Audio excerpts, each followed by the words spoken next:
តោះថ្ងៃនេះមិនដែរប្រានជាមួយខ្ញុំនៅខាង Skokie Illinois ហើយខ្ញុំនឹងនាំបងប្អូនទៅមើល Emily Oak Park Center អញ្ចឹងចង់ដឹងថានៅទីនោះមានអីគេខ្លះតាមដានទស្សនាទាំងអស់គ្នាតែផ្លែប៉ោមហ្នឹងគេហៅ Honey Crush ផ្លែហ្នឹងឆ្ងាញ់ណាស់ងំផ្អែម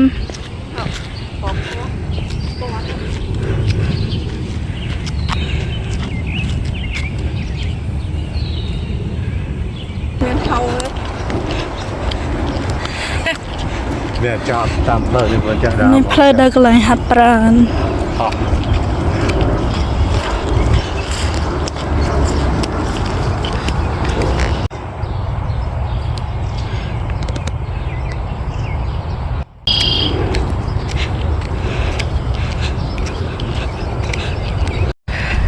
ហើយនេះនៅកន្លែងសួន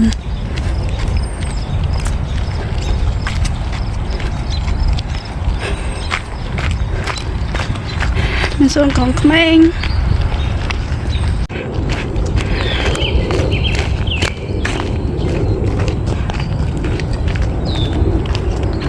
ផ្លូវទី1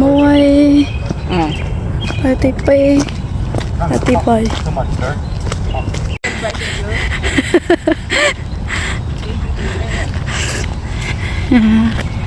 អាហ្នឹងក្នុងផាកក៏នឹងមើលទៅដូចឃើញក្នុងព្រៃប៉ុន្តែក្នុងសួនគេ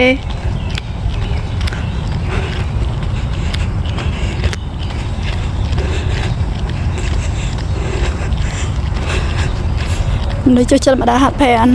ឃើញព្រៃដើមស្មៅនឹងជួនកាលទៅមានកន្លែងអារបស់ខ្លះយើងញ៉ាំបានតែយើងអត់ដឹងថាមួយណារបស់ញ៉ាំតែគេឲ្យបេះឲ្យមកពីបេះបោះគេទៅគេចាប់បានគេផាកបណ្ណៃ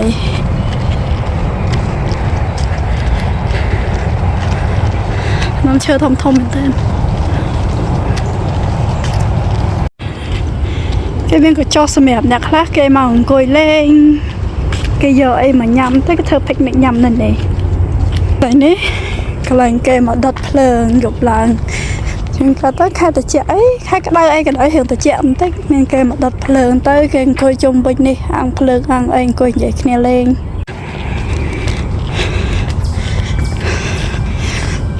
មិនដើមឈើនេះធំមែនតើអូដឹកដើមនេះ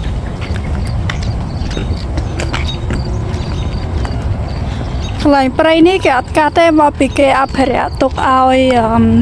អីគេមេអំបៅឲ្យខ្មុំអីនៅ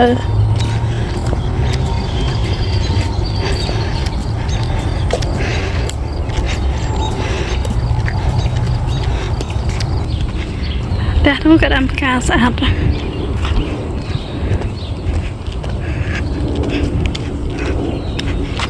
ដាំផ្កានេះស្អាតណាស់នេះបង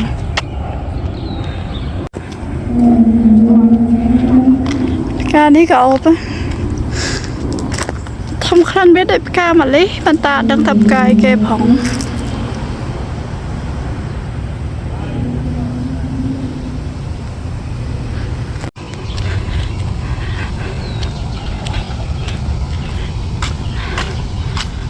មានដើមណូអែល